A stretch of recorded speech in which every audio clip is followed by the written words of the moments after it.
أكثر من سنتين وموقع البرتقال على فيسبوك يشغل بال الشباب وتفكيرهم طالبين صداقة هذه الحسناء الحالمة. بعد البحث والاستقصاء اتضح أن هذه البرتقالة لم تكن إلا أم رياض ذات 75 عاما، والتي دفع بها الحنين إلى أبنائها المهاجرين إلى أن تتعلم على الكمبيوتر وإشغال وقتها، بعد أن استطاعت وفي غضون 4 سنوات أن تتحول من أمية لا تجيد القراءة والكتابة إلى سياسية وناقدة.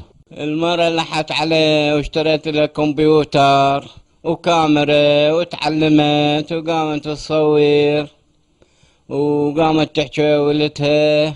البرتقالة تنشر مقترحاتها حول العملية السياسية في العراق وما وصل إليه السباق بين علاوي والمالكي، وواقع الأغنية في العالم العربي وتحولها من الأصالة والطرب إلى الترقيص. موقع البرتقالة الرسمي حافل بمشاهير الغناء، ومنهم أم كلثوم وفيروز وسعد الحلي. أما التواصل مع الأصدقاء والأولاد فيحدث باستمرار، حتى إنها تشعر إنهم ما زالوا قريبين منها. وانا ويا ولدي اقعد والمطبخ منضوجه لهم وقبال عيني.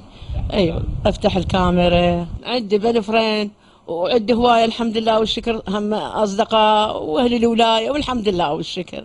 الإرادة صنعت وسيلة لهذه المرأة لتجد نفسها قد تحولت من جاهلة لا تجيد القراءة والكتابة إلى عارفة بأمور السياسة والغناء.